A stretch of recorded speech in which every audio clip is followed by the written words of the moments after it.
Hello students, welcome to Dakshina e classroom. Reaction mechanism one topic हम study कर रहे हैं और लास्ट लेक्चर में किसी भी जनरल ऑर्गेनिक रिएक्शन का रिप्रेजेंटेशन हमने देखा था। इस रिप्रेजेंटेशन में कुछ कंपोनेंट थे। क्या क्या कंपोनेंट थे? जैसे कि सबस्ट्रेट मॉलिक्यूल क्या होता है, सॉल्वेंट को किस तरीके से कैटेगराइज किया जाता है, रिएजेंट बेसिकली क्या है, रिएजेंट से आपको क्या मिलता है, अटैकिंग स्पीशीज। अटैकिंग स्पीशीज क्या क्या है, इलेक्ट्रोफाइल, न्यूक्लियोफाइल, फ्री रेडिकल, इन सबके एग्जाम्पल आपने देखे थे। न्यूक्लियोफाइल क्या होता है, इलेक्ट्रॉन डोनर। न्यूक्लियोफाइल के लिए एक और टर्म हमने स्टडी किया था, न्यूक्लियोफिलिसिटी। न्यूक्लियोफिलिसिटी का ऑर्डर भी आपने कैलकुलेट किया था और न्यूक्लियोफिलिसिटी को क्या क्या फैक्टर्स अफेक्ट करते हैं, ये सारे फैक्टर्स स्टडी किए थे। एक और कंपोनेंट क्या था, लिविंग ग्रुप। अगर कोई ग्रुप सबस्ट्रेट मॉलिक्यूल को छोड़ के जा रहा है तो उसको क्या बोलते हैं, लिविंग ग्रुप। लिविंग ग्रुप के लिए लिविंग ग्रुप एबिलिटी भी हमने देखा था। कुछ 4 लिविंग ग्रुप अगर हमने दे रखे हैं तो इन चारों लिविंग ग्रुप को करेक्ट लिविंग ग्रुप एबिलिटी में अरेंज हम कर सकते हैं। ये सारे टॉपिक लास्ट लेक्चर में हमने देखे थे। आज का टॉपिक हम स्टार्ट करेंगे टाइप ऑफ रिएक्शंस पे। ऑर्गेनिक रिएक्शंस में आपको बेसिकली कौन कौन सी रिएक्शंस मिलेंगी, और यहाँ पे जो भी टाइप ऑफ रिएक्शन लिखा हुआ है ये केवल एक जनरल डिस्क्रिप्शन है। अभी किसी भी स्पेसिफिक रिएक्शन पे डील नहीं करेंगे, किसी भी पर्टिकुलर कंपाउंड की कोई भी स्पेसिफिक रिएक्शन पे डील नहीं करेंगे। केवल आप इन जनरल डिस्क्रिप्शन को देखो। एडिशन रिएक्शन का मतलब क्या होता है कि कोई रिएजेंट जो आपको दे रखा है ये सबस्ट्रेट मॉलिक्यूल पे जाके अटैच हो जाए। रिएजेंट को हम किस तरीके से ब्रेक कर सकते हैं, इलेक्ट्रोफाइल, न्यूक्लियोफाइल में ब्रेक कर सकते हैं। तो यहां से जो आपको अटैकिंग स्पीशीज मिल रहा है, इलेक्ट्रोफाइल और न्यूक्लियोफाइल, ये दोनों रिएजेंट जाके या दोनों अटैकिंग स्पीशीज सबस्ट्रेट मॉलिक्यूल पे अटैच हो जाए। अटैच अगर दोनों होते हैं तो उसको क्या बोलेंगे, एडिशन रिएक्शन। इसका एक एग्जाम्पल क्या हो सकता है, जैसे मान लीजिए कि कोई एल्कीन कंसिडर कर लेते हैं। कार्बन और कार्बन में पाई बॉन्ड है, इस पाई बॉन्ड को ब्रेक करेंगे तो दोनों कार्बन पे एक एक वैलेंसी खाली हो जाएगा। इस रिएजेंट से आपको क्या मिलेगा, इलेक्ट्रोफाइल और न्यूक्लियोफाइल मिलेगा। तो एक कार्बन पे इलेक्ट्रोफाइल अटैच कर देते हैं, एक कार्बन पे न्यूक्लियोफाइल अटैच कर देते हैं। दोनों टाइम आपने अटैच ही किया है, तो इस पर्टिकुलर रिएक्शन को क्या बोला जाएगा, एडिशन रिएक्शन। और क्वेश्चन अभी फिलहाल इतना सिंपल भी आ सकता है कि कोई भी रिएक्शन आपको दे दिया और इस रिएक्शन को बेसिकली क्लासिफाई करना है कि रिएक्शन एडिशन है या सब्स्टिट्यूशन है या एलिमिनेशन है। केवल इतना आपको देखना है। तो एडिशन रिएक्शन किस तरीके से पहचानेंगे कि सबस्ट्रेट मॉलिक्यूल में केवल अटैकिंग रिएजेंट ऐड हो रहा है, तो इस रिएक्शन को क्या बोलेंगे, एडिशन रिएक्शन। सेकंड रिएक्शन अपने पास क्या है, सब्स्टिट्यूशन रिएक्शन। सब्स्टिट्यूट करने का मतलब क्या होता है कि किसी भी पर्टिकुलर ग्रुप को यहां से हटा दो और उस ग्रुप की जगह कोई और ग्रुप सब्स्टिट्यूट कर दो। जैसे कि इस रिएक्शन पे ध्यान दीजिए, CH3I मिथाइल आयोडाइड एक सबस्ट्रेट मॉलिक्यूल है और इस सबस्ट्रेट मॉलिक्यूल पे रिएजेंट दैट मींस की अटैकिंग स्पीशीज Cl- अटैक कर रहा है। Cl- यहां पे जाके अटैच होता है तो लिविंग ग्रुप I- यहां पे लीव कर गया, तो I- की जगह सब्स्टिट्यूट करके कोई और ग्रुप लेके आ गए। ऐसी रिएक्शंस को हम क्या बोलते हैं, सब्स्टिट्यूशन रिएक्शन। लास्ट अपने पास रिएक्शन टाइप क्या है, एलिमिनेशन रिएक्शन। एलिमिनेशन नाम से समझ में आ रहा है कि सबस्ट्रेट मॉलिक्यूल से कोई पर्टिकुलर ग्रुप आपको एलिमिनेट करना है, ना ही तो यहाँ पे कोई ग्रुप अटैच होना चाहिए, केवल यहाँ पे ग्रुप्स का एलिमिनेशन होना चाहिए। तो इस पर्टिकुलर एग्जांपल को अगर देखें तो इस कार्बन एटम से H+ और इस कार्बन एटम से OH- ग्रुप लीव कर रहे हैं। H+ और OH- मिला के क्या बन गया, वाटर मॉलिक्यूल। तो इस पर्टिकुलर रिएक्शन में वाटर मॉलिक्यूल सबस्ट्रेट कर रहे हैं और दोनों ग्रुप लीव कर गए रिएजेंट की प्रेजेंस में, तो इस पर्टिकुलर रिएक्शन को क्या बोलेंगे, एलिमिनेशन रिएक्शन। यहां पर किसी भी रिएजेंट का अटैचमेंट नहीं किया, यहां पर सबस्ट्रेट मॉलिक्यूल में से केवल ग्रुप्स लीव कर रहे हैं, तो ऐसी रिएक्शंस को क्या बोलेंगे, एलिमिनेशन रिएक्शन। तो कोई भी पर्टिकुलर रिएक्शन अगर हमें दिया जाए तो हमें केवल अभी आइडेंटिफाई करना आना चाहिए कि रिएक्शन बेसिकली एडिशन रिएक्शन है या सब्स्टिट्यूशन रिएक्शन है या एलिमिनेशन रिएक्शन है। नेक्स्ट रिएक्शन टाइप है acid base reaction. Acid base reaction already GOC2 में भी हमने पढ़ रखा है। GOC2 में एक टॉपिक हमने पढ़ा था, feasibility of acid base reaction. इस टॉपिक में क्वेश्चन किस टाइप के हैं कि कोई भी एसिड बेस रिएक्शन आपको दे रखा है और पूछा जाता है कि ये एसिड बेस रिएक्शन फिजिबल है या नहीं है, रिएक्शन फॉरवर्ड डायरेक्शन में प्रोसीड करेगा या नहीं करेगा। तो इसका आंसर आप किस तरीके से निकालते हो कि एसिड और बेस रिएक्ट करके क्या बनाएंगे, एसिड और बेस रिएक्ट करके बेसिकली क्या बनाते हैं, कॉन्जुगेट एसिड और कॉन्जुगेट बेस। तो प्रोडक्ट साइड भी बेसिकली आपको जो स्पीशीज मिल रही है उसको आप एज अ कॉन्जुगेट एसिड और as a conjugate base identify कर रहे हो। अब ये रिएक्शन फिजिबल है या नहीं है, फिजिबिलिटी कैसे चेक करते हैं कि रिएक्टेंट साइड जो एसिड प्रेजेंट है और प्रोडक्ट साइड जो एसिड प्रेजेंट है, इसमें रिएक्टेंट वाला जो एसिड है इसकी एसिडिक स्ट्रेंथ प्रोडक्ट साइड जो एसिड प्रेजेंट है उससे ज्यादा है, तो ये रिएक्शन फिजिबल है। ये स्ट्रांग होना चाहिए, ये वीक होना चाहिए। इसका मतलब स्ट्रांग से अगर वीक बन रहा है तो रिएक्शन फिजिबल है। और इसी तरीके से आप चाहे तो बेसिक स्ट्रेंथ के रेस्पेक्ट में भी रिएक्शन का फिजिबिलिटी चेक कर सकते हैं। रिएक्टेंट साइड जो बेस प्रेजेंट है इसका बेसिक स्ट्रेंथ प्रोडक्ट साइड जो कॉन्जुगेट बेस प्रेजेंट है इसकी बेसिक स्ट्रेंथ से ज्यादा होनी चाहिए। मतलब ये बेस कैसा होना चाहिए, स्ट्रांग, ये बेस कैसा होना चाहिए, वीक। स्ट्रांग से अगर वीक बन रहा है तो ये रिएक्शन फिजिबल है। तो इसी तरीके से यहां पे भी हमें रिएक्शन की फिजिबिलिटी चेक करनी है, या फिर ये जो कंपाउंड यहां पे दे रखे हैं, नोटिस करो इन सारे कंपाउंड्स को, ये कंपाउंड कौन से एसिड के साथ रिएक्ट कर सकते हैं या कौन से एसिडिक प्रोटोन के साथ रिएक्ट कर सकते हैं, ये आपको बेसिकली देखना है। एसिडिक प्रोटोन के साथ रिएक्ट कर सकते हैं, इसका मतलब ये सारे कंपाउंड आपको क्या दे रखे हैं, बेस ही दे रखे हैं। तो ये पर्टिकुलर रिएक्शंस हमें डील करनी है। सोडियम मेटल क्या होता है? सोडियम मेटल बहुत ही इलेक्ट्रोपॉजिटिव मेटल है, इलेक्ट्रॉन डोनेटिंग टेंडेंसी इसकी बहुत ज्यादा है। जो इलेक्ट्रॉन देता है उसको क्या बोलते हैं, बेस ही बोलते हैं। तो एक तरीके से सोडियम मेटल कैसे बिहेव करेगा, बेस। सोडियम हाइड्राइड क्या प्रेजेंट है यहाँ पे, Na+H-। H- मतलब कि hydride ion. Any ion that has a negative charge can behave as nucleophile, can behave as base. और अभी बेसिकली हम बेस की बात कर रहे हैं। तो यहाँ पे H- इलेक्ट्रॉन पेयर को डोनेट करके बेस कहला सकता है। बेस के साथ कौन रिएक्ट करेगा, एसिडिक। कौन सा एसिडिक H रिएक्ट कर सकता है ये अभी हम स्टडी करेंगे। सारे जो कंपोनेंट आपको दे रखे हैं यहाँ पे, या सारे रिएजेंट जो दे रखे हैं, ये सब बेस हैं। बेस किसके साथ रिएक्ट करेंगे, एसिड के साथ। अगला क्या है, NaCH3। तो क्या प्रेजेंट है, Na+CH3- methanide ion, Na+NH2- amide ion, Na+OH- ion, hydroxide ion. और क्या प्रेजेंट है, Na+HCO3- आयन, बाइकार्बोनेट आयन। ये सभी बेसिक रिएजेंट आपको दे रखे हैं, और बेसिक रिएजेंट कौन से एसिडिक प्रोटोन के साथ रिएक्ट कर सकते हैं ये हमें देखना है। अब एसिडिक प्रोटोन बेसिकली क्या क्या है, और ये एसिडिक प्रोटोन हमें कहां पे मिलेंगे, ऑर्गेनिक कंपाउंड में। तो क्वेश्चन यहां पे क्या आएगा कि कौन सा ऑर्गेनिक कंपाउंड इन रिएजेंट के साथ रिएक्शन कर सकता है।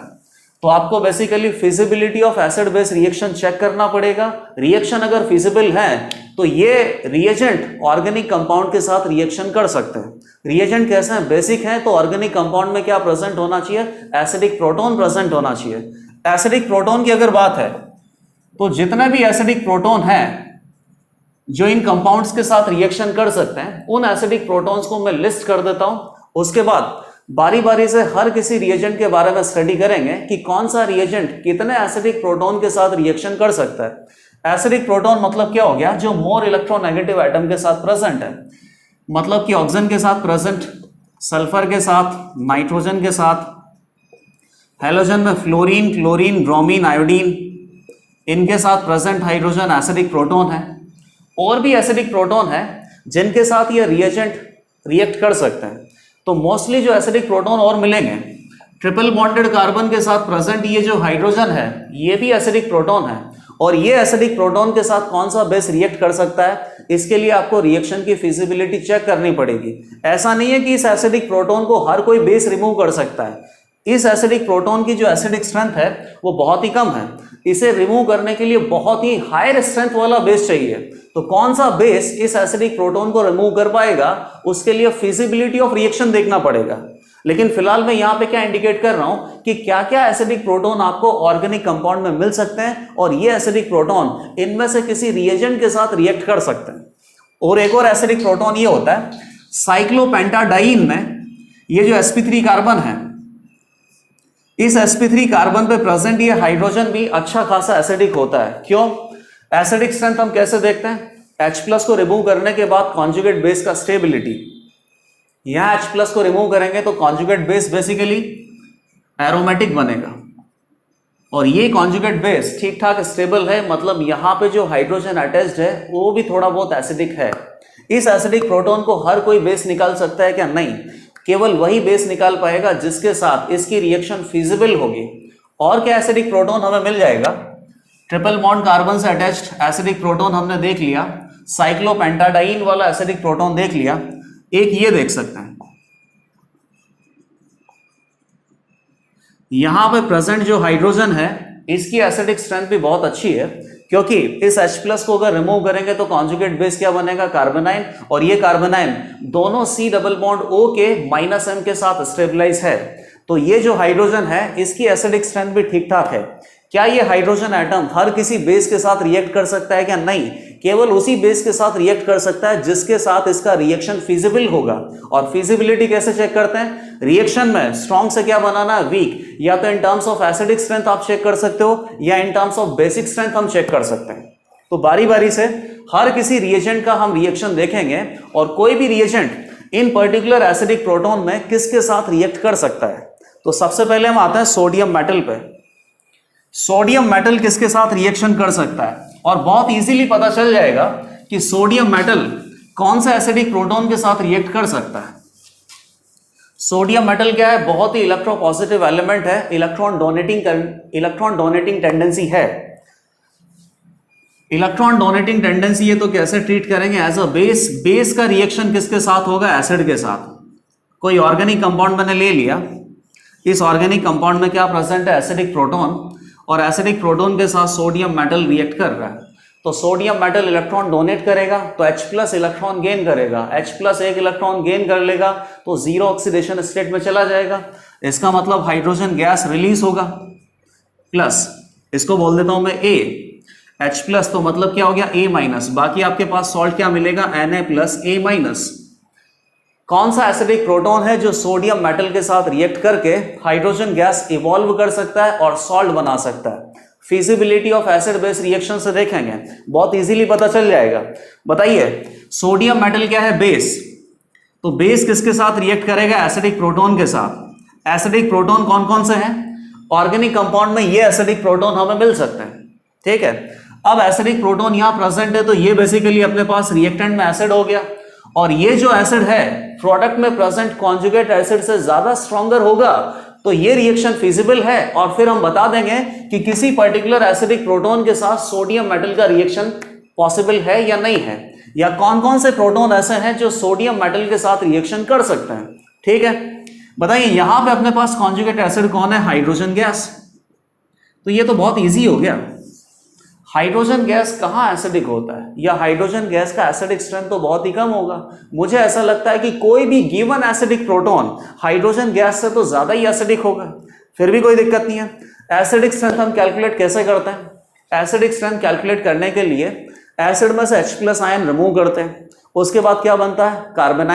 एनायन बनता है। उस एनायन को क्या बोलते हैं? Conjugate base. कॉन्जुगेट बेस जितना ज्यादा स्टेबल होगा, यहां से निकलने वाला प्रोटॉन उतना ही ज्यादा एसिडिक था। एसिडिक स्ट्रेंथ डायरेक्टली प्रोपोर्शनल होता है कॉन्जुगेट बेस की स्टेबिलिटी से। तो यहां से भी अगर आप चेक करोगे ना, तो आपको लगेगा कि हर कोई एसिड हाइड्रोजन गैस से तो ज्यादा ही एसिडिक है, और हर कोई एसिड हाइड्रोजन गैस से ज्यादा एसिडिक है। इसका मतलब सोडियम मेटल हर किसी एसिडिक प्रोटॉन के साथ रिएक्शन कर सकता है। तो किसी भी ऑर्गेनिक कंपाउंड में ये सभी एसिडिक प्रोटॉन प्रेजेंट है, कोई भी एसिडिक प्रोटॉन प्रेजेंट है तो उसके साथ सोडियम मेटल रिएक्ट करेगा। रिएक्शन अगर पॉसिबल होगी तो हाइड्रोजन गैस यहां पे इवॉल्व होगा, ठीक है। साबित करते हैं कि हर कोई एसिड हाइड्रोजन गैस से ज्यादा एसिडिक है या नहीं है। तो इसका कॉन्जुगेट बेस क्या होगा? A minus. इसका कॉन्जुगेट बेस क्या होगा? H minus. कॉन्जुगेट बेस, और जो कॉन्जुगेट बेस ज्यादा स्टेबल होगा वही एसिड ज्यादा एसिडिक होगा। तो एक बात बताना, H माइनस हाइड्रोजन एटम सबसे छोटा है और इसके ऊपर नेगेटिव चार्ज लगा रखा है। हाइड्रोजन एटम के अलावा बाकी सब एटम तो इससे बड़े हैं, और बड़े एटम पे जब नेगेटिव चार्ज होगा तो नेगेटिव चार्ज का डिस्पर्शन ज्यादा होगा। तो कोई भी एटम जिसके ऊपर नेगेटिव चार्ज लगा है वो H माइनस से तो ज्यादा ही स्टेबल होगा। बताइए, अगर ये एसिडिक प्रोटॉन प्रेजेंट होंगे और इन एसिडिक प्रोटॉन को रिमूव करेंगे तो कॉन्जुगेट बेस क्या बनेगा? O minus, S minus, N minus, F minus, Cl minus, Br minus, I minus, ये कॉन्जुगेट बेस होंगे। यहां से कॉन्जुगेट बेस क्या बनेगा? Carbon minus. यहां से कॉन्जुगेट बेस क्या बनेगा? साइक्लोपेंटाडाइईन एनाइन। यहां से कॉन्जुगेट बेस क्या बनेगा? कार्बन के ऊपर माइनस, और ये माइनस दोनों C डबल बॉन्ड O के साथ रेजोनेंस करके स्टेबल है। तो तो आप यहां पे प्रेजेंट कोई भी कॉन्जुगेट बेस को देख लो, ये सभी कॉन्जुगेट बेस H माइनस से तो ज्यादा ही स्टेबल हैं, और ये सभी कॉन्जुगेट बेस H माइनस से ज्यादा स्टेबल होंगे, तो यहां पर प्रेजेंट हर कोई एसिडिक प्रोटॉन सोडियम मेटल के साथ रिएक्शन कर सकता है, रिएक्शन फिजिबल हो सकता है। तो क्या पता चल गया, इस कंक्लूजन को लिखना पड़ेगा हमें, और आगे से ये कंक्लूजन याद रखेंगे ताकि हमें ये पता चल जाए कि ऑर्गेनिक कंपाउंड में से सोडियम मेटल की रिएक्शन अगर करेंगे तो एसिड बेस रिएक्शन होगा, और कौन कौन से एसिडिक प्रोटॉन को सोडियम मेटल रिमूव कर सकता है। तो कंक्लूजन निकला है यहां से, और कितना इजी कंक्लूजन आ गया कि सभी एसिडिक प्रोटॉन ऐसा कर सकते हैं। ऑल एसिडिक प्रोटॉन, कौन सा एसिडिक प्रोटॉन जो हमने मेंशन कर रखे हैं, all mentioned acidic proton can react with sodium metal and release hydrogen gas. Reaction with sodium metal, ये जो टॉपिक है इसका कंक्लूजन तो बहुत इजी आ गया। जितना भी मेंशन्ड एसिडिक प्रोटॉन है ये सोडियम मेटल के साथ रिएक्शन कर सकते हैं। अच्छा, एक बात और देना ध्यान, किसी भी रिएक्शन में अगर कोई गैस इवॉल्व होता है या प्रेसिपिटेशन रिएक्शन होती है, मतलब कि प्रेसिपिटेट बनता है या कलर चेंज होता है, तो ये जितनी भी बातें मैं बता रहा हूँ ये सब क्या है, ऑब्जर्वेशन है। तो किसी भी रिएक्शन में अगर आपको ऑब्जर्वेशन मिलता है, ऑब्जर्वेशन का मतलब है कि गैस इवॉल्व हो रहा है या प्रेसिपिटेट बन रहा है या कलर चेंज हो रहा है, तो कहीं पर भी ऑब्जर्वेशन अगर मिल रहा है तो इस रिएक्शन को आप एज अ टेस्ट के जैसे ट्रीट कर सकते हो। तो यहाँ पर टेस्ट बेसिकली क्या होगा, एसिडिक प्रोटॉन का टेस्ट। ऑर्गेनिक कंपाउंड में एसिडिक प्रोटॉन प्रेजेंट है या नहीं है, इसका टेस्ट कैसे किया जा सकता है कि ऑर्गेनिक कंपाउंड की रिएक्शन सोडियम मेटल के साथ कर दो, sodium metal acidic proton present होगा तो उसके साथ रिएक्शन करके, एसिड बेस रिएक्शन करके हाइड्रोजन गैस इवॉल्व करेगा। तो इससे भी आपको पता चल जाएगा कि ऑर्गेनिक कंपाउंड के अंदर एसिडिक प्रोटॉन प्रेजेंट है या नहीं है। ठीक है, तो यहां पर ऑर्गेनिक कंपाउंड का सोडियम के साथ रिएक्शन होगा या नहीं होगा, इस क्वेश्चन को और कैसे फ्रेम किया जा सकता है। क्वेश्चन फ्रेमिंग आप बेसिकली देखना, सबसे पहला क्वेश्चन तो ये कैसे बोल सकते हैं, विच of the following organic compound will react with sodium metal और नॉट। सीधा सीधा पूछ लिया कि सोडियम मेटल के साथ कौन सा ऑर्गेनिक कंपाउंड रिएक्ट करेगा, तो कौन सा ऑर्गेनिक कंपाउंड रिएक्ट करेगा, जहां पर ये एसिडिक प्रोटॉन प्रेजेंट है, कोई भी एसिडिक प्रोटॉन प्रेजेंट है सोडियम मेटल के साथ वो रिएक्ट करेगा। सेकंड और कैसे पूछा जा सकता है, which of the following compound will react with organic compound, sorry which of the following organic compound will react with sodium metal to release hydrogen gas, same answer. Third और कैसे पूछा जा सकता है, which of the following organic compound will give positive test with sodium metal. तो test की जहां पे बात आ गई मतलब वहां ऑब्जर्वेशन है, और ऑब्जर्वेशन बेसिकली क्या है कि हाइड्रोजन गैस इवॉल्व होना चाहिए। हाइड्रोजन गैस कब इवॉल्व हो सकता है, जब सक्सेसफुल एसिड बेस रिएक्शन हो जाए। ऑर्गेनिक कंपाउंड में अगर एसिडिक प्रोटॉन प्रेजेंट होगा तो वह सोडियम मेटल के साथ रिएक्ट कर लेगा, जिससे हाइड्रोजन गैस इवॉल्व होगा, और क्या बोल सकते हैं कि पॉजिटिव टेस्ट दे रहा है। तो इस तरीके से भी क्वेश्चन फ्रेमिंग होगी तो भी आंसर अपना क्या होगा, सेम ही होगा। और एक बार कंक्लूजन वापस से देख लो, all acidic proton, all mentioned acidic proton will react with sodium metal and release hydrogen gas. अब अगले बेसिस पे भी हमें डील करना है। अगले बेसिस अपने पास क्या है, ये अगले रिएजेंट क्या है, सोडियम हाइड्राइड है, सोडियम मिथेनाइड है, सोडियम अमाइड है, ये सब तो वापस लिखना पड़ेगा। एसिडिक प्रोटॉन क्या क्या था, ऑक्सीजन से कनेक्टेड, फ्लोरीन से connected, chlorine, bromine, iodine, sulphur, nitrogen, triple bond से कनेक्टेड, साइक्लोपेंटाडाइन में जो हाइड्रोजन होता है, और कार्बोनिल ग्रुप से कनेक्टेड ये हाइड्रोजन। ये सभी एसिडिक प्रोटॉन हैं, और इनके साथ रिएजेंट्स का मतलब कि बेसिक रिएजेंट्स का रिएक्शन हम देख रहे हैं। सेकंड रिएजेंट अपने पास कौन है, सोडियम हाइड्राइड, ये सब हटा देते हैं। सोडियम हाइड्राइड किसके साथ रिएक्ट करेगा, कौन सा एसिडिक प्रोटॉन के साथ रिएक्ट कर सकता है, बहुत इजीली आ जाएगा, रिएक्शन विद, अब ज्यादा टाइम नहीं लगाना है, रिएक्शन विद सोडियम हाइड्राइड। तो सोडियम हाइड्राइड बेसिकली क्या है, बेस। बेस किसके साथ रिएक्ट करेगा, एसिड के साथ। बताइए यहां पर बेस कौन है, H minus ion. H minus ion क्या करेगा, एसिडिक प्रोटोन को खाएगा तो क्या बनाएगा, H2 गैस। यहां पर भी हाइड्रोजन गैस ही रिलीज होगा और क्या बन गया, Na+A माइनस सॉल्ट। तो बताइए ये रिएक्शन फिजिबल कब हो सकता है। तो प्रोडक्ट में अपने पास एसिड कौन है, हाइड्रोजन गैस। रिएक्टेंट में गिवन एसिड कौन है, Ha। Ha की जो एसिडिक स्ट्रेंथ है वो प्रोडक्ट साइड कॉन्जुगेट एसिड से ज्यादा होना चाहिए, तो ये रिएक्शन फिजिबल होगा। रिएक्शन फिजिबल होगा तो सोडियम हाइड्राइड के साथ पॉजिटिव रिएक्शन होगी और हाइड्रोजन गैस यहां पे इवॉल्व होगा। अगेन सिंपल कंसेप्ट है, हाइड्रोजन गैस से सभी एसिडिक प्रोटॉन ज्यादा एसिडिक हैं, तो यहां पर भी कंक्लूजन क्या लिखेंगे कि सोडियम हाइड्राइड सभी के साथ या सभी एसिडिक प्रोटॉन के साथ रिएक्ट कर सकता है। किसी भी टाइप का एसिडिक प्रोटॉन अगर ऑर्गेनिक कंपाउंड में है तो सभी एसिडिक प्रोटॉन के साथ सोडियम हाइड्राइड पॉजिटिवली रिएक्ट करेगा और कौन सी गैस इवॉल्व होगी, हाइड्रोजन गैस। इस कंक्लूजन को आप लिख लेना। Third, NaCH3 reaction with NaCH3, ये भी बहुत इजी होगा। NaCH3 तो क्या प्रेजेंट है, Na+CH3 minus, CH3 minus methanide ion क्या है, बेस। बेस किसके साथ रिएक्ट करेगा, एसिड। एसिड गिवन एसिड क्या है अपने पास, Ha। बेस अपने पास कौन है यहाँ पे, CH3 minus ion. CH3 minus ion acidic proton को रिमूव करके क्या बनाएगा, CH4 गैस। यहां कौन सी गैस इवॉल्व होगी, CH4 मीथेन गैस। और बाकी क्या है, Na+A माइनस सॉल्ट। ठीक है, अब इस रिएक्शन की फिजिबिलिटी है या नहीं है, और यहां से आपको पता चल जाएगा कि कौन सा एसिडिक प्रोटॉन NaCH3 के साथ रिएक्शन कर सकता है। तो यह भी बहुत इजी है। रिएक्शन में रिएक्टेंट साइड एसिड कौन है, Ha। प्रोडक्ट साइड एसिड कौन है, CH4। और Ha CH4 से ज्यादा एसिडिक होना चाहिए। इसका मतलब Ha का जो कॉन्जुगेट बेस है A माइनस, CH4 के कॉन्जुगेट बेस CH3 माइनस से ज्यादा स्टेबल होना चाहिए। Conjugate base stability. अब जितने भी एसिडिक प्रोटॉन हैं, हर किसी एसिडिक प्रोटॉन को रिमूव करके कॉन्जुगेट बेस बनाओ और आप देखना कि कौन सा कॉन्जुगेट बेस CH3 माइनस से ज्यादा स्टेबल है। कार्बन माइनस से ज्यादा स्टेबल कौन होगा, ऑक्सीजन माइनस, सल्फर माइनस, या फिर हाइड्रोजन माइनस, नाइट्रोजन माइनस। और यहां पे जो कार्बन माइनस आएंगे, साइक्लोपेंटाडाइईन आयन। और इधर बेसिकली क्या बनेगा,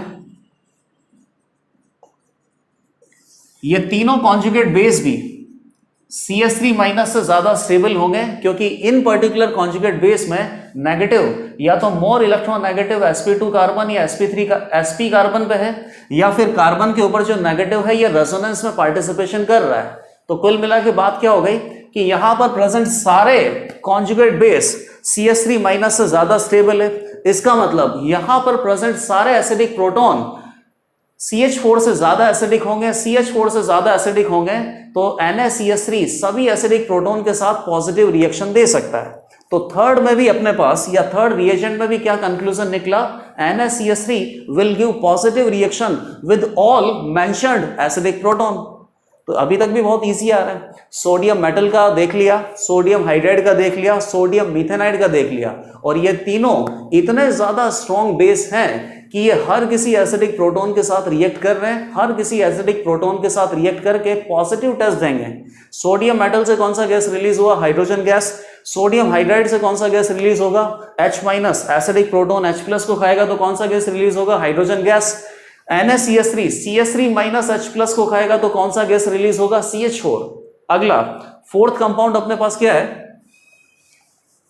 फोर्थ कंपाउंड है sodium amide NaNH2। Reaction with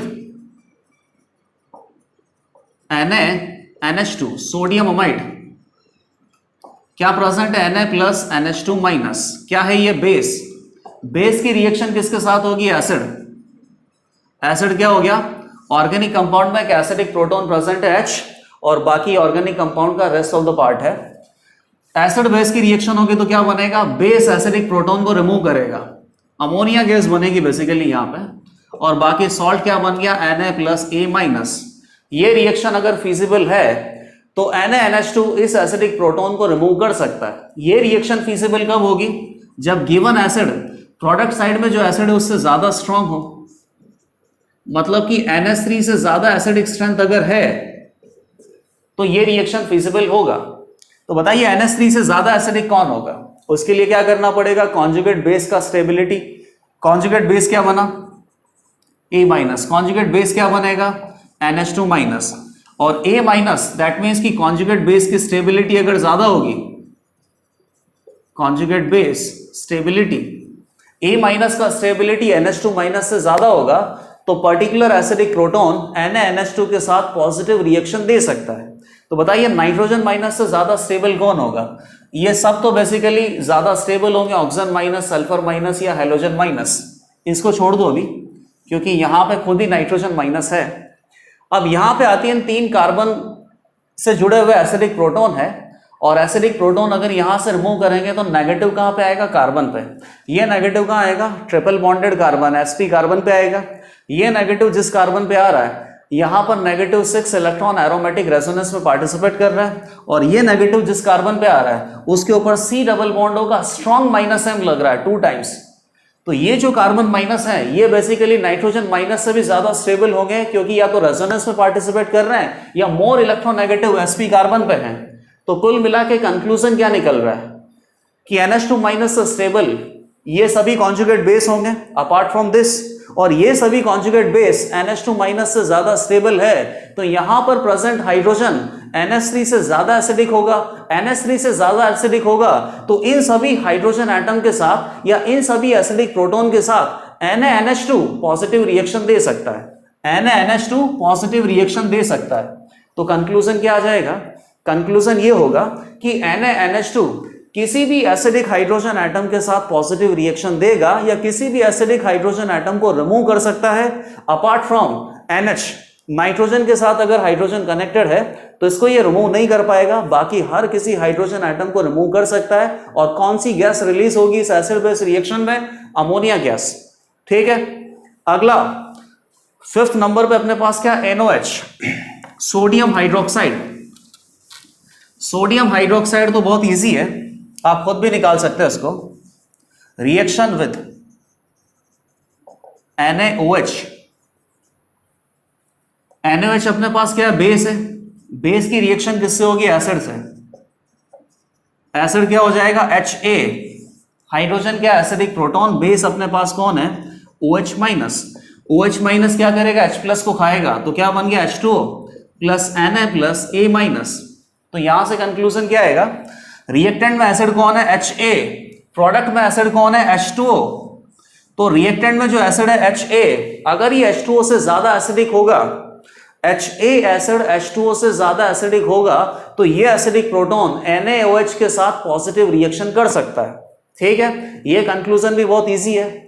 और यहां पे आप और देखना कि NaOH में जो प्रोडक्ट आपको मिल रहा है, ये प्रोडक्ट क्या है? H2O। H2O कैसा होता है? लिक्विड होता है, कलरलेस होता है। तो बेसिकली यहां पे कोई ऑब्जर्वेशन ही नहीं होगा, ना तो कोई गैस इवॉल्व हो रही है, ना कोई प्रेसिपिटेशन आपको मिल रहा है, और ना ही कोई कलर चेंज हो रहा है। तो जब ऑब्जर्वेशन मिलेगा ही नहीं तो रिएक्शन विद NaOH पे ज्यादा ध्यान भी नहीं देना है। NaOH के साथ अगर कोई एसिडिक प्रोटॉन रिएक्ट करेगा तो भी आपको ऑब्जर्वेशन नहीं मिलने वाला। थ्योरेटिकली आप बता सकते हो कि कौन सा एसिडिक प्रोटॉन NaOH के साथ रिएक्शन करेगा, जो एसिडिक प्रोटॉन H2O से ज्यादा स्ट्रॉन्ग एसिड हो। ठीक है, लास्ट, और ये लास्ट बहुत इंपॉर्टेंट है, सोडियम बाइकार्बोनेट का टेस्ट। सोडियम बाइकार्बोनेट के टेस्ट के लिए ये एसिडिक प्रोटॉन हमें नहीं चाहिए, इसको हम किसी और तरीके से याद रखेंगे। Reaction with sodium bicarbonate NaHCO3।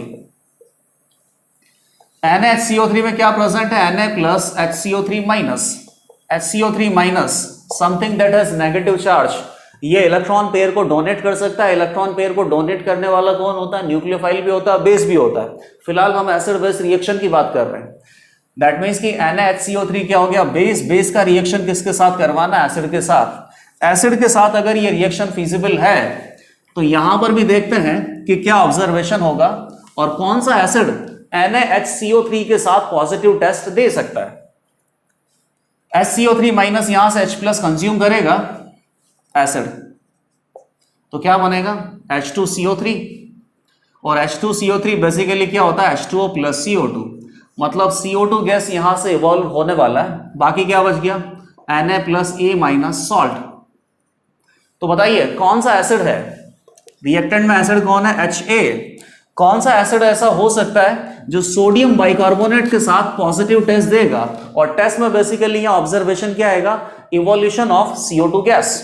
ठीक है, तो कौन सा एसिड है जो सोडियम बाइकार्बोनेट का पॉजिटिव टेस्ट दे सकता है, वही एसिड हो सकता है जो बेसिकली प्रोडक्ट में जो एसिड है H2CO3 इससे ज्यादा स्ट्रॉन्ग हो। H2CO3 से ज्यादा स्ट्रॉन्ग एसिड है तो यह स्ट्रॉन्ग एसिड सोडियम बाइकार्बोनेट के साथ रिएक्शन कर सकता है, रिएक्शन फिजिबल होगी तो पॉजिटिव टेस्ट आपको मिलेगा, और टेस्ट का ऑब्जर्वेशन क्या होगा, evolution of CO2 gas. H2CO3 की शक्ल बनाओ, इस शक्ल से ही आपको पता चलेगा कि H2CO3 से ज्यादा एसिडिक कौन सा एसिड हो सकता है, एसिडिक स्ट्रेंथ। H2CO3 पे ध्यान देना, H2CO3 में क्या प्रेजेंट है, COOH, दैट मीन्स की कार्बोक्सिलिक एसिड। कार्बोक्सिलिक एसिड का ग्रुप प्रेजेंट है, इसका मतलब ये तो समझ में आ गया कि कार्बोक्सिलिक एसिड या कार्बोक्सिलिक एसिड से ऊपर वाला एसिड होना चाहिए। सभी इनऑर्गेनिक एसिड कार्बोक्सिलिक एसिड से ज्यादा एसिडिक हैं। ठीक है, ये तो आपको समझ में आ गया।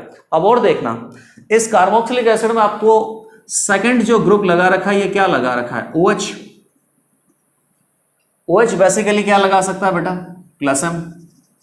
तो कहीं पर भी अगर प्लस M ग्रुप लगा हुआ है, किसी एसिड से अगर आपने प्लस M ग्रुप अटैच कर रखा है, तो प्लस M ग्रुप क्या करता है, एसिडिक स्ट्रेंथ को डिक्रीज करता है। तो प्लस M से यहां पर एसिडिक स्ट्रेंथ डिक्रीज हो रहा है कार्बोक्सिलिक एसिड का। तो बताइए कौन सा एसिड ऐसा हो सकता है जो H2CO3 से ज्यादा स्ट्रॉन्ग होगा। H2CO3 में COOH ग्रुप है, दैट मीन्स कि कार्बोक्सिलिक एसिड या कार्बोक्सिलिक एसिड से ऊपर वाला एसिड होना चाहिए। और कोई भी कार्बोक्सिलिक एसिड दैट मीन्स इस कार्बोक्सिलिक एसिड से अगर -I लगा है, -M लगा है, -HC लगा है, या +I लगा है, या +HC लगा है, या +M लगा है, कोई भी कार्बोक्सिलिक एसिड H2CO3 से ज्यादा एसिडिक हो सकता है। कोई भी कार्बोक्सिलिक एसिड H2CO3 से ज्यादा एसिडिक हो सकता है, क्योंकि यहां पर H2CO3 का एसिडिक स्ट्रेंथ OH के +M से डिक्रीज हो रहा है। तो अगर कार्बोक्सिलिक एसिड में -M, -I और -HC लगा है, तो इलेक्ट्रॉन विड्रॉइंग ग्रुप तो कार्बोक्सिलिक एसिड की एसिडिक स्ट्रेंथ को इंक्रीज करते हैं। तो इन तीनों केसेस में तो गिवन एसिड H2CO3 से ज्यादा एसिडिक होगा, रिएक्शन फिजिबल होगा। +I और +HC भी लगा है तो भी गिवन एसिड H2CO3 से ज्यादा एसिडिक होगा, क्योंकि यहां पर एसिडिक स्ट्रेंथ किससे डिक्रीज हो रहा है, +M ऑफ OH, और OH का +M बेसिकली ज्यादा होगा, तो यहां पर एसिडिक स्ट्रेंथ ज्यादा डिक्रीज होगी और यहां पर कम डिक्रीज होगी। अल्टीमेटली H2CO3 से ज्यादा ही एसिडिक आएगा गिवन एसिड। और इवन +M भी लगा है, लेकिन +M केवल किसका नहीं होना चाहिए, NH2 का नहीं होना चाहिए, क्योंकि NH2 का +M OH के +M से ज्यादा होगा। और अगर यहां +M ज्यादा लग गया तो गिवन एसिड लेस एसिडिक आएगा, H2CO3 मोर एसिडिक आएगा। तो केवल यहां पर NH2 अटैच नहीं होना चाहिए, बाकी कुछ भी अटैच हो, in that case all carboxylic acid will be more acidic than H2CO3, और ये सभी कार्बोक्सिलिक एसिड H2CO3 से ज्यादा एसिडिक होंगे, तो NaHCO3 के साथ पॉजिटिव टेस्ट ये दे सकते हैं। तो यहां से हिंट क्या निकल गया कि सभी कार्बोक्सिलिक एसिड NaHCO3 के साथ पॉजिटिव टेस्ट दे सकते हैं, और कार्बोक्सिलिक एसिड से ज्यादा एसिडिक है तो वो तो डेफिनेटली पॉजिटिव टेस्ट देंगे। तो यहां से हमें कंक्लूजन लिखना है क्या, all carboxylic acid will give positive, या all acid having acidic strength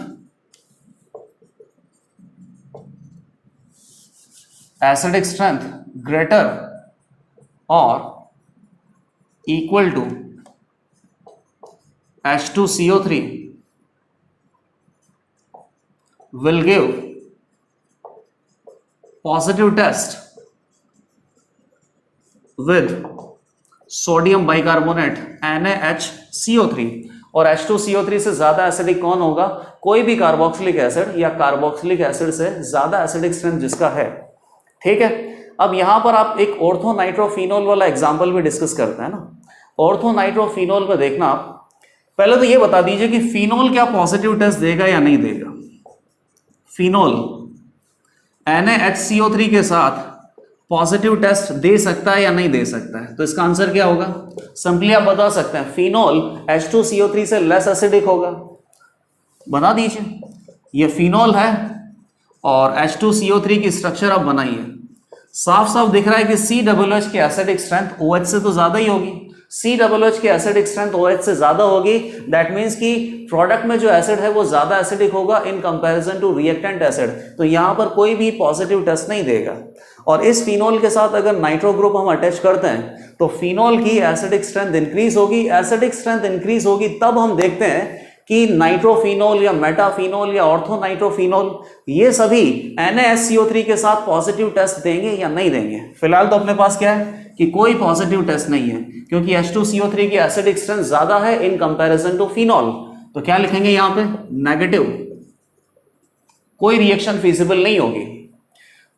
और ये रिजल्ट जो है ऑर्थोनाइट्रोफिनॉल या पैरानाइट्रोफिनॉल का, ये रिजल्ट आपको बेसिकली लर्न करके रखना है, क्योंकि यहां पे एक एक्सेप्शन आ रहा है। ऑर्थोनाइट्रोफिनॉल की अगर बात करें या पैरानाइट्रोफिनॉल की बात करें, NaHCO3 के साथ क्या पॉजिटिव टेस्ट देंगे या नहीं देंगे? इक्विलिब्रियम का साइन आपको लगाना ही लगाना है। अगला प्रोडक्ट अगर बनेगा तो क्या बनेगा? Na+ और बाकी क्या हो सकता है? Phenoxide ion. यहां पे पैरा पे लगा देता हूं। और क्या बनेगा? H+ को खा जाएगा, HCO3- तो क्या बन जाएगा? H2CO3। अब ये जो टेस्ट है ये पॉजिटिव होगा या नहीं होगा? तो फिर मैं कंफर्म कर देता हूं। अगर आप एसिडिक स्ट्रेंथ से देखें तो एसिडिक स्ट्रेंथ से O या पैरानाइट्रोफिनॉल ये कैसे हैं? लेस एसिडिक हैं, लेस एसिडिक देन H2CO3। और अगर ये लेस एसिडिक है तो यहां पर टेस्ट कैसा आना चाहिए? नेगेटिव आना चाहिए। कोई टेस्ट यहां पर नहीं मिलना चाहिए, कोई CO2 गैस का इवोल्यूशन नहीं होना चाहिए। लेकिन इसके बावजूद भी ऑर्थोनाइट्रोफिनॉल और पैरानाइट्रोफिनॉल दोनों H2CO3 से लेस एसिडिक है, उसके बावजूद भी यहां पर पॉजिटिव टेस्ट आता है। और पॉजिटिव टेस्ट आने का रीजन क्या है या रिएक्शन फिजिबिलिटी का रीजन क्या है? तो ये बेसिकली हमें थोड़ी बड़ी पिक्चर देखनी पड़ेगी। यहां पर साइन देखो, इक्विलिब्रियम का साइन है। इक्विलिब्रियम का साइन है, इसका मतलब है कि रिएक्शन फॉरवर्ड डायरेक्शन और बैकवर्ड डायरेक्शन दोनों में प्रोसीड कर रहा है। इक्विलिब्रियम लेट अस से कि 1% रिएक्शन कंप्लीट होने के बाद सेटल हो गया, लेकिन 1% रिएक्शन तो कंप्लीट हुआ ना। और अगर 1% भी रिएक्शन कंप्लीट होगा तो थोड़ा बहुत CO2 गैस तो यहां से इवॉल्व होगा। CO2 गैस अगर इवॉल्व होगा मतलब ऑब्जर्वेशन आपको दिखाई दे रहा है। ऑब्जर्वेशन दिखाई दे रहा है तो आपको क्या बोलना पड़ेगा कि ऑर्थोनाइट्रोफिनॉल और पैरानाइट्रोफिनॉल दोनों NaHCO3 के साथ पॉजिटिव टेस्ट देते हैं। और एक्सेप्शन किस तरीके से आ रहा है? दोनों की एसिडिक स्ट्रेंथ H2CO3 से कम है। H2CO3 से कम है तो ये रिएक्शन फिजिबल नहीं होना चाहिए। मैं भी ऐसा ही बोल रहा हूं कि रिएक्शन का जो ओवरऑल मूवमेंट है वो बैकवर्ड डायरेक्शन में ही होगा, लेकिन जब इक्विलिब्रियम एस्टेब्लिश होगा तो रिएक्शन कम से कम 1 से 2% तो कंप्लीट होगा। और थोड़ा भी अगर रिएक्शन प्रोसीड करता है तो CO2 गैस का इवोल्यूशन होगा। CO2 गैस का इवोल्यूशन होगा, ऑब्जर्वेशन दिखाई देगा, तो लोग क्या बोलेंगे या हम क्या बोलेंगे इसको कि पॉजिटिव टेस्ट है। मेटानाइट्रोफिनॉल के साथ इतना भी नहीं होना है, क्योंकि मेटानाइट्रोफिनॉल की एसिडिक स्ट्रेंथ और कम होगी। मेटा पे NO2 ग्रुप अटैच होगा तो NO2 का केवल क्या लगेगा? -I। ऑर्थो और पैरा पे NO2 क्या लगा सकता है? -M की वजह से ऑर्थो और नाइट्रोफिनॉल की एसिडिक स्ट्रेंथ थोड़ी सी ज्यादा है, लेकिन फिर भी H2CO3 से ज्यादा नहीं है। तो कायदे से ये टेस्ट नहीं आना चाहिए, लेकिन केवल इस इक्विलिब्रियम रिएक्शन की वजह से ये टेस्ट यहां पे पॉजिटिव आता है। ठीक है, नेक्स्ट क्वेश्चन है, which of the following compound will give positive test with NaHCO3? Sodium bicarbonate के साथ कौन सा ऑर्गेनिक कंपाउंड रिएक्शन कर सकता है और पॉजिटिव टेस्ट दे सकता है? तो इसके बारे में ऑलरेडी हमें हिंट पता है, लेकिन वापस से इसकी थ्योरी देख लेते हैं। सोडियम बाइकार्बोनेट Na+HCO3-, ये कैसे बिहेव करेगा एज अ बेस? बेस को किसके साथ रिएक्शन करना होता है? एसिड के साथ। तो लेट अस से कि कोई गिवन एसिड है अपने पास Ha, HCO3- यहां से H+ को रिमूव करेगा तो क्या बनेगा? H2CO3। H2CO3 बेसिकली क्या है? H2O + CO2 gas. मतलब यहां पॉजिटिव टेस्ट में CO2 गैस का इवोल्यूशन होगा। बाकी सॉल्ट क्या बन गया? Na+A-। पॉजिटिव टेस्ट का मतलब है कि ये रिएक्शन फिजिबल होना चाहिए। तो रिएक्शन फिजिबल कब होगा? जब गिवन एसिड Ha प्रोडक्ट में जो कॉन्जुगेट एसिड है H2CO3 इससे ज्यादा एसिडिक हो, इससे ज्यादा एसिडिक अगर है तो गिवन एसिड दैट मींस कि कोई भी ऑर्गेनिक कंपाउंड यहां पे जो दे रखा है वो NaCO3 के साथ पॉजिटिव टेस्ट दे सकता है, सक्सेसफुल रिएक्शन कर सकता है।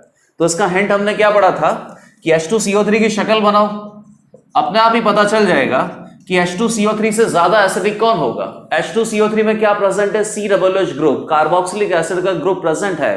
तो कोई भी कार्बोक्सिलिक एसिड के इक्विवेलेंट जो भी एसिड है या कार्बोक्सिलिक एसिड से हायर एसिडिक स्ट्रेंथ वाला जो एसिड है वो H2CO3 से ज्यादा एसिडिक होगा और वो कंपाउंड NaCO3 के साथ पॉजिटिव टेस्ट दे सकता है। कार्बोक्सिलिक एसिड के इक्विवेलेंट होगा तब भी चलेगा क्योंकि यहां पर OH क्या लगा रहा है बेसिकली प्लस M, और प्लस M लगने से COOH जो ग्रुप है इसकी एसिडिक स्ट्रेंथ में डिक्रीमेंट है। तो कार्बोक्सिलिक एसिड अगर कहीं पे भी प्रेजेंट है तो वो कंपाउंड या फिर कार्बोक्सिलिक एसिड से हायर एसिडिक स्ट्रेंथ वाला कंपाउंड NaCO3 के साथ पॉजिटिव टेस्ट दे सकता है। ये हिंट हमें ऑलरेडी पता है। अब फाइंड आउट करते हैं। सबसे पहला एसिड अपने पास कौन है, CH3COOH। COOH प्रेजेंट है, इसका मतलब NaHCO3 के साथ पॉजिटिव टेस्ट देगा। क्या नाम है इसका, एसिटिक एसिड। IUPAC नेम क्या है, इथेनोइक एसिड। क्या पीके होता है इसका 4.75। पीके वैल्यू से भी कंपेयर करके दिखा सकते हैं। H2CO3 को क्या बोलते हैं हम, H2CO3 को बोलते हैं कार्बोनिक एसिड, और कार्बोनिक एसिड का पीके कितना होता है 6.35 के करीब होता है। पीके वैल्यू किसका कम है, एसिटिक एसिड का। जिसका पीके वैल्यू कम होगा वो ज्यादा एसिडिक होगा। तो H2CO3 से ज्यादा एसिडिक है CH3COOH, इसीलिए सोडियम बाइकार्बोनेट का पॉजिटिव टेस्ट देगा। ऑलरेडी पता चल गया कि COOH ग्रुप प्रेजेंट है मतलब पॉजिटिव टेस्ट आएगा। HCOOH फॉर्मिक एसिड ये भी देगा, benzoic acid, oxalic acid. Again CHCl2 का यहां पे माइनस आई लगाएगा तो COOH ग्रुप का एसिडिक स्ट्रेंथ और इंक्रीज होगा, ये भी पॉजिटिव टेस्ट देगा। सल्फोनिक एसिड कार्बोक्सिलिक एसिड से ज्यादा एसिडिक होता है, पक्का बाइकार्बोनेट का पॉजिटिव टेस्ट देने वाला है। अगली बात किसकी आती है, मेटा नाइट्रोफिनॉल की। तो आपने ये भी पढ़ा हुआ है कि नाइट्रोफिनॉल में ऑर्थो और पैरा वाला सोडियम बाइकार्बोनेट के साथ पॉजिटिव टेस्ट देता है, और पॉजिटिव टेस्ट देता है लेकिन मेटा नाइट्रोफिनॉल वाला पॉजिटिव टेस्ट नहीं देता है। तो ये हटा दिया मैंने। मेटा नाइट्रोफिनॉल का एसिडिक स्ट्रेंथ उतना ज्यादा नहीं होता है। पैरा नाइट्रोफिनॉल का जो एसिडिक स्ट्रेंथ है वो कार्बोक्सिलिक एसिड से कम होता है, लेकिन उसके बावजूद भी पैरा नाइट्रोफिनॉल सोडियम बाइकार्बोनेट का पॉजिटिव टेस्ट देता है। क्या रीजन बताया था कि रिएक्शन इक्विलिब्रियम है। इक्विलिब्रियम है तो 1-2% भी अगर कंप्लीट होगा तो रिएक्शन अगर थोड़ा सा भी फॉरवर्ड डायरेक्शन में गया तो H2CO3 बनेगा। H2CO3 बनेगा दैट मींस कि CO2 गैस का इवोल्यूशन होगा, और ऑब्जर्वेशन अगर आपको मिला है तो क्या बोलना पड़ेगा कि पॉजिटिव टेस्ट है। फिनॉल का जो पीके वैल्यू है ये अराउंड 7.5 या 7.35 होता है। तो पीके वैल्यू ज्यादा है मतलब एसिडिक स्ट्रेंथ कम है, उसके बावजूद भी ये पॉजिटिव टेस्ट देता है। अगला कौन आ गया, डाइनाइट्रोफिनॉल। अब मैं अगर सिंगल मोनोनाइट्रोफिनॉल ये टेस्ट दे रहा है तो डाइनाइट्रोफिनॉल तो टेस्ट देगा ही देगा। और यहां पर इसकी पीके वैल्यू या इसकी एसिडिक स्ट्रेंथ भी हम H2CO3 से कंपैरिजन कर सकते हैं। इस कंपाउंड को बनाते हैं और H2CO3 के साथ डाइनाइट्रोफिनॉल का एसिडिक स्ट्रेंथ कंपेयर करते हैं। एसिडिक स्ट्रेंथ कंपेयर करने के बाद भी आपको पता लगेगा कि पॉजिटिव टेस्ट आएगा पक्का। डाइनाइट्रोफिनॉल एक NO2 लगा रखा है ऑर्थो पे, एक लगा रखा है पैरा पे, और H2CO3। एसिडिक स्ट्रेंथ का कंपैरिजन करने के लिए कॉन्जुगेट बेस बनाना पड़ेगा। ये कॉन्जुगेट बेस बना दिया, यहां पर इसका भी कॉन्जुगेट बेस बना दिया। अब देखो कि कॉन्जुगेट बेस में जिसका भी स्टेबिलिटी ज्यादा होगा, स्टेबिलिटी कॉन्जुगेट बेस स्टेबिलिटी जिसका भी ज्यादा होगा वहां पर निकलने वाला हाइड्रोजन ज्यादा एसिडिक था। एसिडिक स्ट्रेंथ से भी आपको पता चल जाएगा कि डाइनाइट्रोफिनॉल NaHCO3 का पॉजिटिव टेस्ट देगा या नहीं देगा। तो बताइए यहां पे जो कॉन्जुगेट बेस बना है इसमें O के ऊपर जो माइनस चार्ज है ये बहुत ही अच्छे से रेजोनेंस कर रहा है। नेगेटिव चार्ज रेजोनेंस करके कहां जाएगा, ऑक्सीजन एटम पे ही जाएगा, वापस दो इक्विवेलेंट रेजोनेटिंग स्ट्रक्चर बनेगी। तो रेजोनेंस वाइज तो ये ठीक ठाक स्टेबल होगा, लेकिन ये प्लस M की वजह से एनाइन की स्टेबिलिटी थोड़ी सी कम होगी, कोई दिक्कत नहीं है। यहां पर देखो डाइनाइट्रोफिनॉल की अगर बात करें तो ऑक्सीजन के ऊपर जो नेगेटिव चार्ज है ये बेंजीन के साथ रेजोनेंस करेगा, बेंजीन के साथ रेजोनेंस करेगा तो कहां जाएगा, कार्बन पे। कहां पे, ऑर्थो, ऑर्थो और पैरा पे, ठीक है। लेकिन अब यहां नाइट्रो ग्रुप भी लगा रखा है, और नाइट्रो ग्रुप कहां लगा रखा है, ऑर्थो पे। इसको अच्छे से बना देता हूं मैं।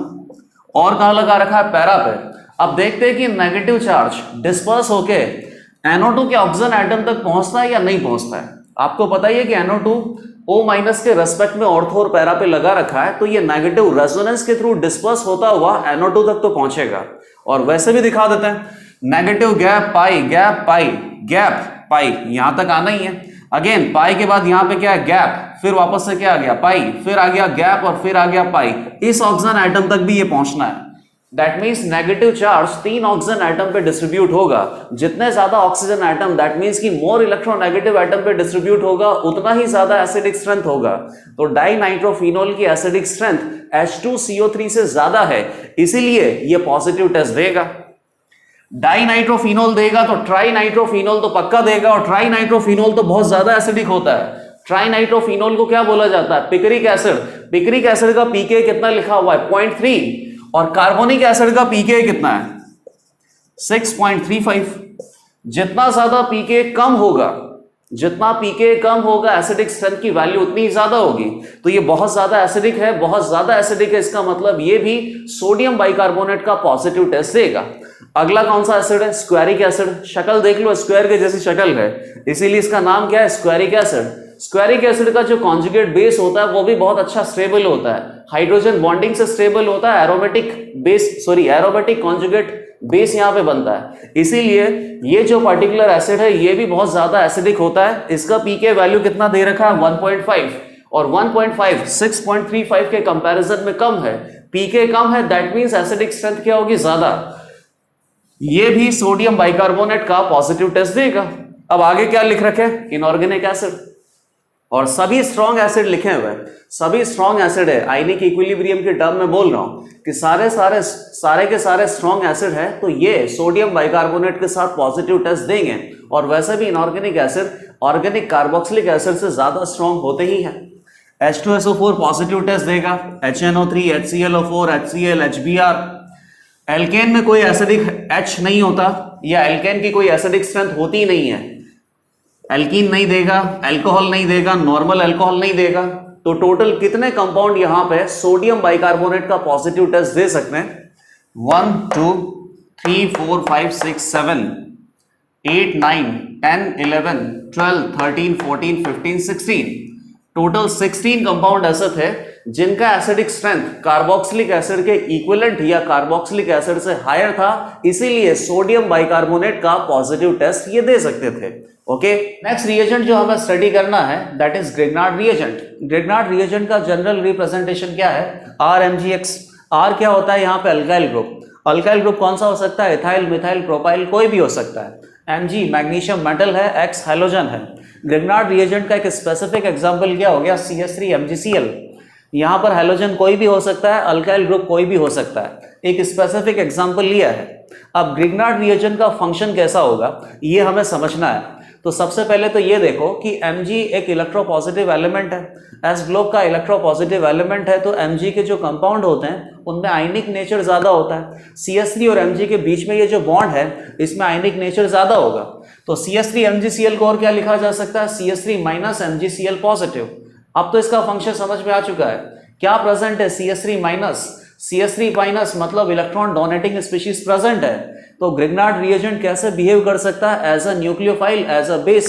एज अ न्यूक्लियोफाइल कब बिहेव करेगा, जब CH3 माइनस अपने इलेक्ट्रॉन कार्बन को डोनेट करेगा। और अभी न्यूक्लियोफिलिक रिएक्शंस हमें नहीं देखना है, अभी केवल इसका एसिड बेस रिएक्शन हम देख रहे हैं।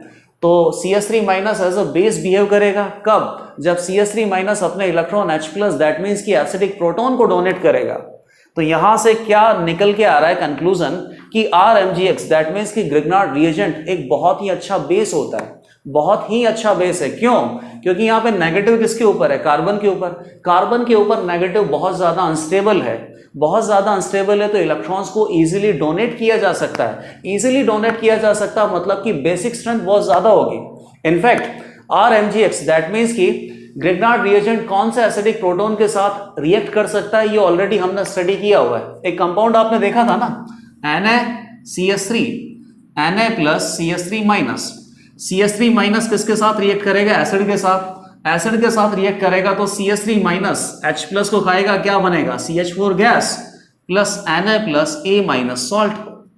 तो यहां पे क्या कंक्लूजन निकाला था कि CH3 माइनस कौन से एसिड के साथ रिएक्ट कर सकता है, कौन से एसिडिक प्रोटोन को रिमूव कर सकता है। तो एसिडिक स्ट्रेंथ मतलब कि जो गिवन एसिड है Ha, उसकी एसिडिक स्ट्रेंथ किससे ज्यादा होनी चाहिए? CH4 के साथ।